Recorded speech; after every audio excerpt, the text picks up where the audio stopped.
नरेंद्र मोदी जी को मुझे अनुरोध करी से अभिभाषण रखिए।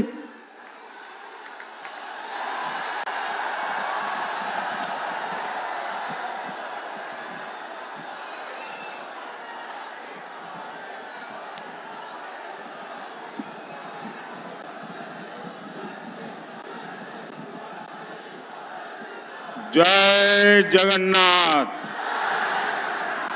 जय श्री राम, जय श्री राम।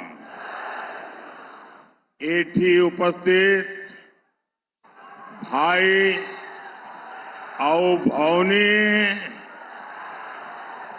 मनन को मोर नमस्कार।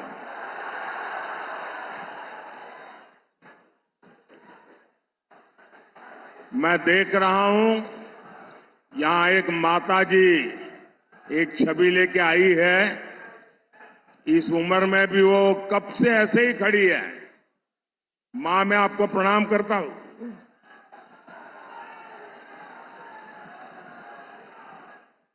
अच्छा, जो लोग कुछ न कुछ चित्र पर, यहां तो हर घर में कला है। जरा एसपीजी के लोग एक के बाद एक जो लोग लाए हैं उनसे ले लीजिए। अगर आपने पीछे अपना नाम पता लिखा है तो मैं जरूर आपको धन्यवाद का पत्र भेजूंगा।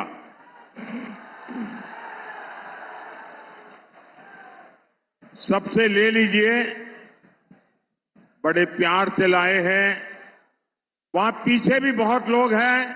अगर यहां के सिक्योरिटी वाले मदद करके इन बच्चों को, अगर उनकी बड़ी इच्छा होगी मेरे तक पहुंचने की, जरा पीछे काफी बच्चे हैं जो बहुत कुछ अच्छे अच्छे चित्र बना करके ले आए हैं। ये कला का भी सम्मान है, ये नई पीढ़ी के प्रति मेरा प्यार भी है और मेरी नई पीढ़ी की जागरूकता का मुझे आनंद भी है। शाबाश।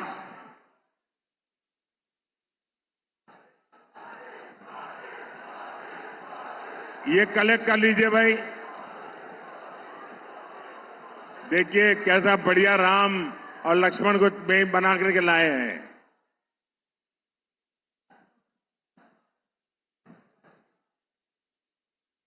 परमात्मा आप सबको इस कला साधना में बहुत शक्ति दें और कला साधना में बहुत आगे बढ़े आप लोग। ये मेरे लिए छोटी चीजें नहीं है।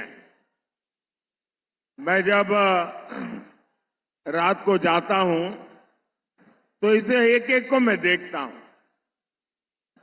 और मेरे मन को छू लेता है। जरा उधर से भी देखिए, ये बच्चे कुछ न कुछ लेके आए हैं।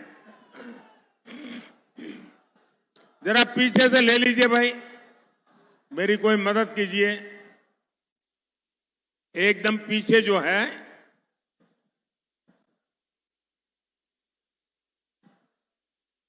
देखिए, ये प्यार मेरे जीवन में बहुत मूल्यवान है जी। मैं इस प्यार को कभी भूल नहीं सकता हूं। बोलिए भारत माता की, भारत माता की, भारत माता की। साथियों, 2024 का चुनाव कल शाम 5 बजे प्रचार अभियान समाप्त हो जाएगा। पूरे देश का चुनाव प्रचार अभियान समाप्त हो जाएगा। आज 2024 की मेरी जो चुनावी सभाएं रही हैं, उड़ीसा में भी अनेक बार आया हूं। आज उड़ीसा की मेरी ये आखिरी सभा है और ये सुखद है कि भगवान बलदेव और माता सुभद्रा के आशीर्वाद के साथ ये पड़ाव खत्म हो रहा है। मैं इसको पड़ाव इसलिए कह रहा हूं क्योंकि 4 जून के बाद उड़ीसा विकास के एक नए सफर पर निकलने वाला है। और आज मैं आपके बीच आया हूं, इस पवित्र भूमि पर आया हूं, तो एक चीज देने के लिए आया हूं और एक लेने के लिए आया हूं। जो लेने के लिए आया हूं वो आपने मुझे देना पड़ेगा, और जो देने के लिए आया हूं वो मैं आपको बता दूंगा। बताऊं? जो लेने के लिए आया हूं आप देंगे? देखिए, सबसे पहले मैं लेने वाली बात कर दूं। मैं आप सबसे आशीर्वाद लेने के लिए आया हूं।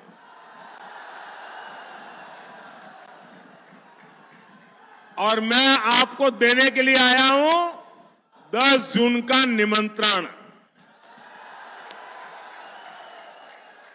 10 जून को भाजपा का मुख्यमंत्री उड़ीसा में शपथ लेगा और भाजपा का मुख्यमंत्री वो उड़िया की मिट्टी में पला बड़ा यहीं का बेटा या बेटी होगा। साथियों, उड़ीसा उस टोली से मुक्ति चाहता है जो उड़ीसा सरकार और उड़ीसा की संस्कृति पर कब्जा करना चाहती है। और इसलिए उड़ीसा ने तय कर दिया है, उड़ीसा में डबल इंजन की सरकार। भाइयों और बहनों, ओडिशा ही नहीं, पूरे देश ने तीसरी बार एक मजबूत सरकार पर मुहर लगा दी है। देश ने कांग्रेस के 60 साल और भाजपा के 10 साल का काम देखा है। 10 साल पहले तक भारत में दुनिया के सबसे बड़े घोटालों की खबरें आती थी, लेकिन हमारे 10 साल में सबसे बड़े और सबसे ऊंचे निर्माण की खबरें आती है। आज दुनिया की सबसे ऊंची प्रतिमा स्टैच्यू ऑफ यूनिटी भारत में है। आज दुनिया की सबसे बड़ी ऑफिस बिल्डिंग भारत में है। एशिया के सबसे बड़े समुद्र सेतु में से एक अटल सेतु आज भारत में है। दुनिया की सबसे ऊंची टनल में से एक अटल टनल आज भारत में है। 10 साल में हमने नया संसद भवन बना करके देश को अर्पित किया है। 10 साल में हमने शहीदों के लिए नेशनल वॉर मेमोरियल बनाया। कुछ लोगों को लगता होगा, Modi ji, national war memorial मतलब क्या है? देश आजाद होने के बाद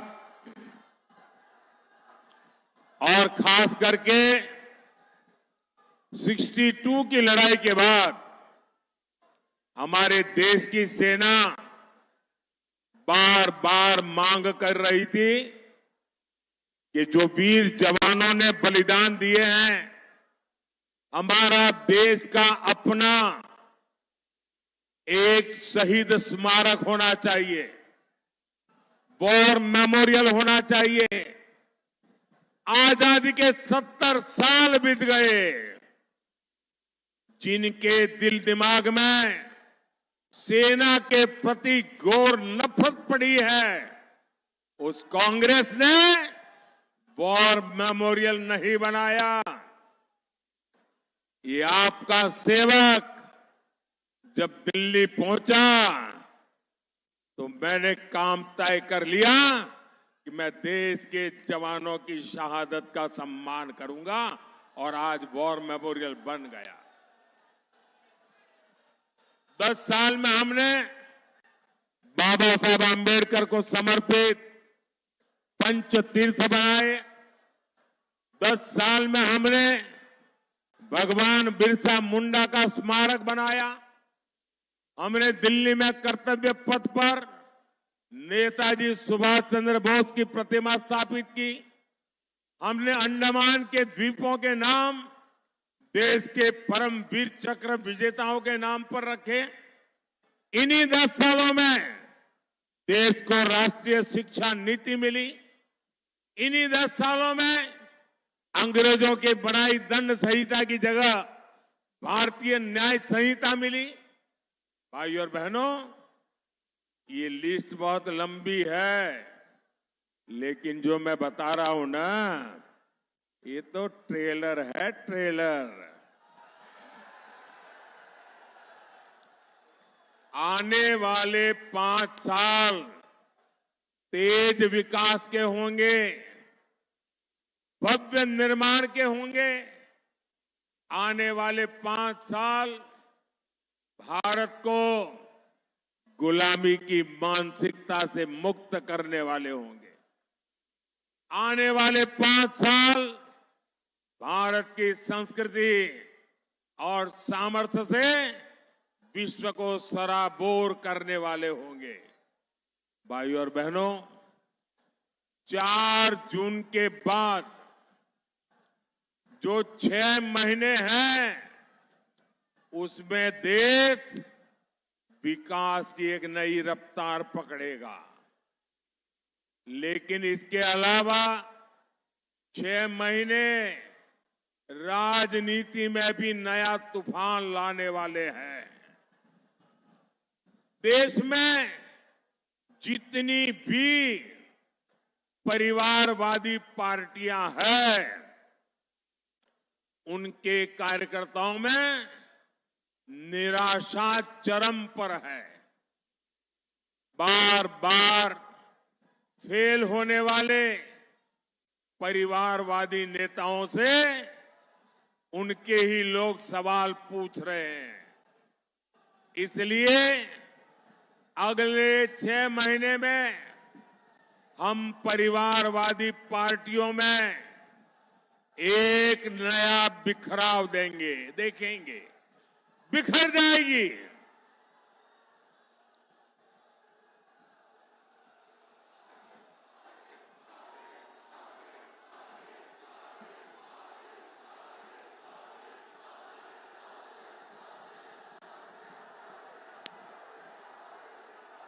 जय श्री राम।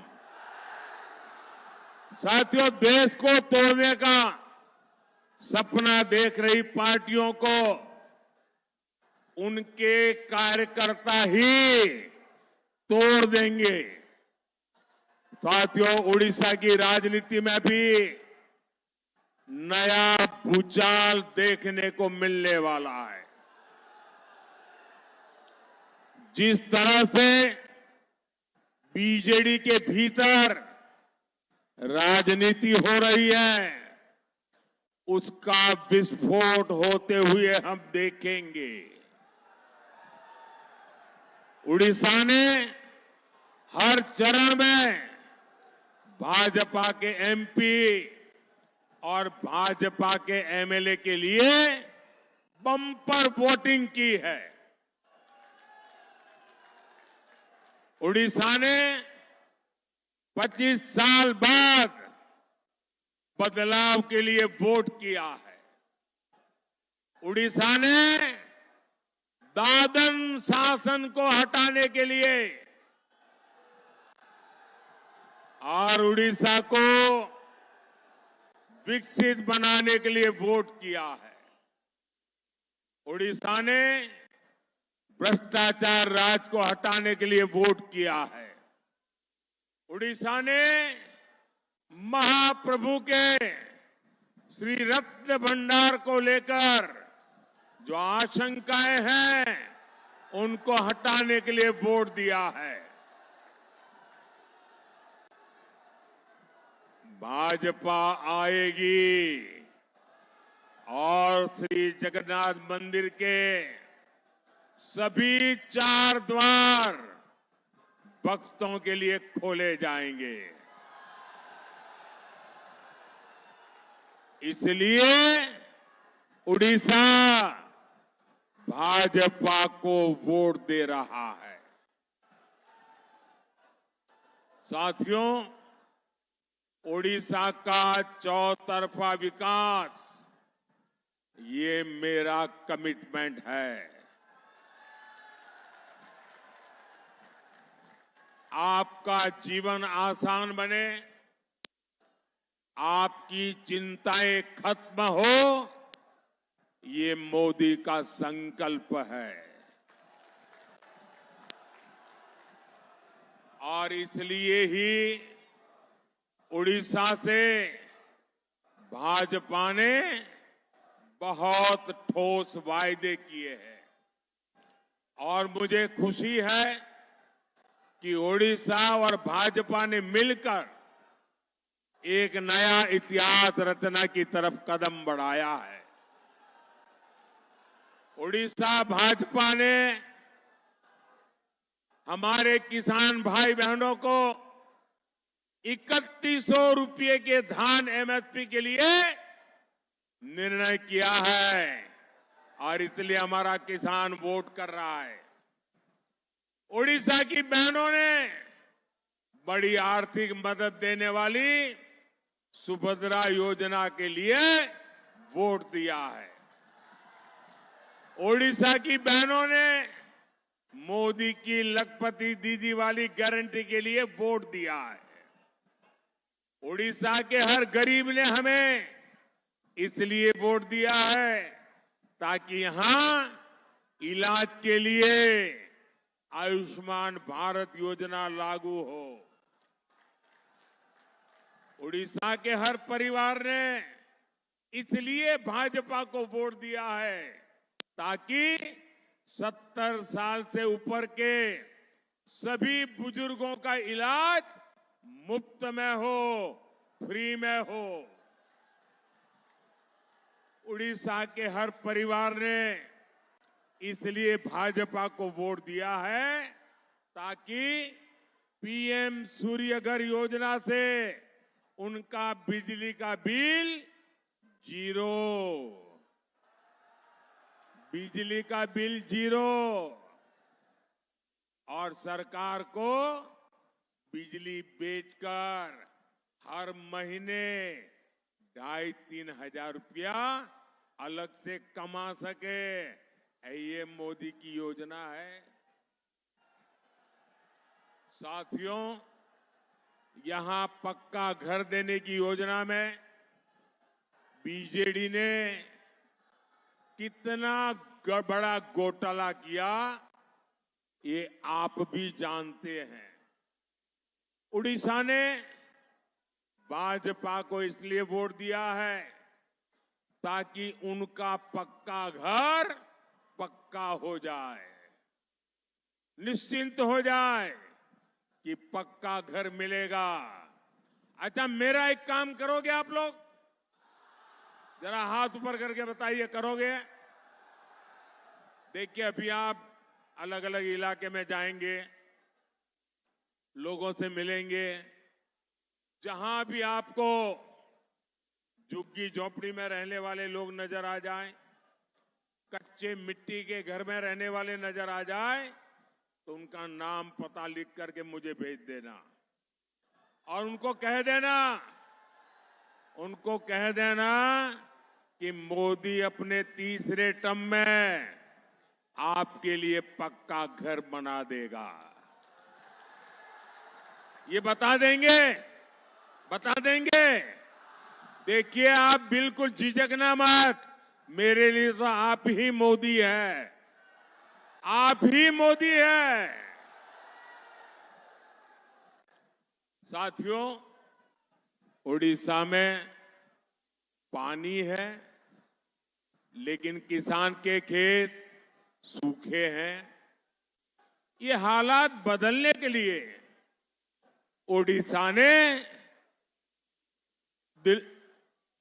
उड़ीसा में परिवर्तन के लिए वोट दिया है। मोदी दिल्ली से हर घर नल से जल देने में जुटा है। यहां सबको नल नहीं मिला। इस स्थिति को बदलने के लिए उड़ीसा वोट दे रहा है। उड़ीसा मोदी की मुफ्त चावल योजना में भी बीजेडी की लूट को खत्म करने के लिए वोट दे रहा है।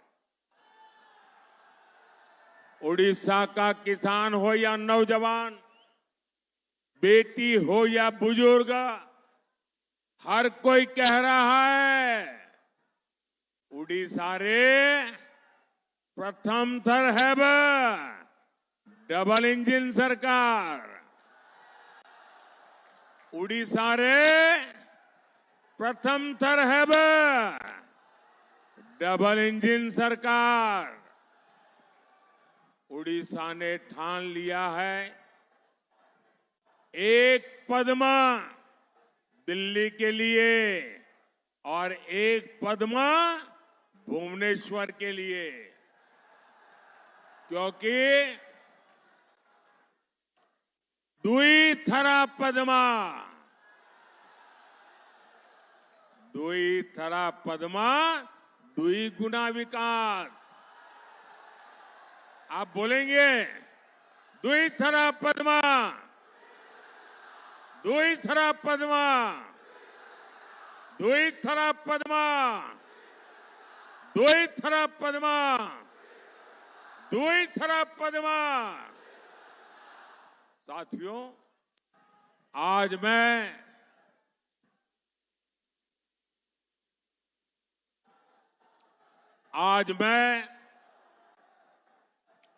एक ऐसा भी विषय उठा रहा हूं जिसकी चर्चा आज उड़ीसा के घर घर में है। ये विषय नवीन बाबू के स्वास्थ्य से जुड़ा है। जो नवीन बाबू के हितैषी है, वो आज उनकी तबीयत को लेकर चिंता में है। कई ऐसे लोग जो बरसों से नवीन बाबू को जानते हैं, वो मुझे बताते हैं कि अब नवीन बाबू के लिए कई प्रकार की कठिनाइयां हैं और इसलिए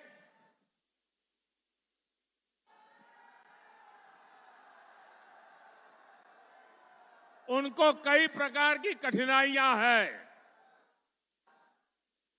इन लोगों को ये भी शंका है कि उनकी तबीयत बिगड़ने के पीछे कोई साजिश हो सकती है। शायद उम्र में वो मुझसे छोटे हैं, उम्र में मैं उनसे बड़ा हूं, तो लोगों को चिंता होना बहुत स्वाभाविक है। इस आशंका को लेकर बीजेपी बहुत गंभीर है। भाजपा ने तय किया है कि ओडिशा में भाजपा सरकार बनने के बाद इस मामले की जांच होगी। एक स्पेशल कमेटी का गठन किया जाएगा। ये कमेटी सारी सच्चाई सामने लाएगी कि अचानक उनकी तबीयत ऐसी कैसे गिर रही है। भाइयों और बहनों, केंद्रपाड़ा सहित पूरे ओडिशा की सबसे बड़ी ताकत यहां की कोस्टलाइन है। आज भारत एक्ट ईस्ट पॉलिसी पर तेजी से काम कर रहा है। पूर्वी एशिया के साथ कनेक्टिविटी, ट्रेड और टूरिज्म पर हमारा बहुत फोकस है।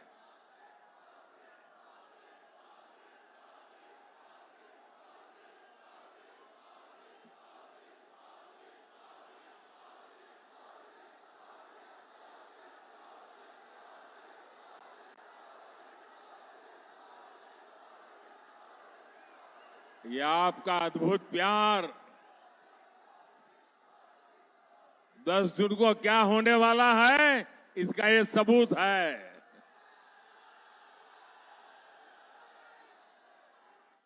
साथियों, हम पारादीप जैसे हमारे बड़े बंदरगाहों को ट्रांसफॉर्म करने पर बल दे रहे हैं। बीते 10 वर्षों में मोदी सरकार ने देश के पोर्ट्स का कायाकल्प किया है। इसकी प्रशंसा आज पूरी दुनिया कर रही है। पारादीप पोर्ट आज देश के उन बंदरगाहों में से एक है जो सबसे ज्यादा कार्गो हैंडल कर रहा है। यहां सैकड़ों करोड़ रुपए के निवेश से नए बर्थ जोड़े जा रहे हैं। हरिदासपुर पारादीप रेल लाइन बनने से यहां का जीवन बहुत आसान हुआ है। यहां जब भाजपा सरकार बनेगी तो कनेक्टिविटी के हर प्रोजेक्ट और तेजी से पूरे होंगे। भाइयों और बहनों, मुझे जो कुछ करना है वो आपके लिए ही करना है।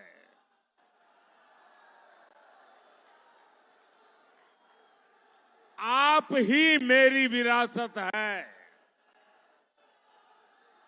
आप जितने ज्यादा एमएलए जिताएंगे उतनी ही ताकत आप मोदी को देंगे।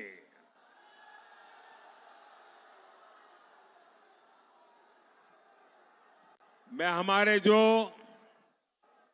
एमएलए उम्मीदवार हैं उनसे आग्रह करूंगा, जरा आगे आ जाए सब। वहां सारे जो एमएलए के कैंडिडेट हैं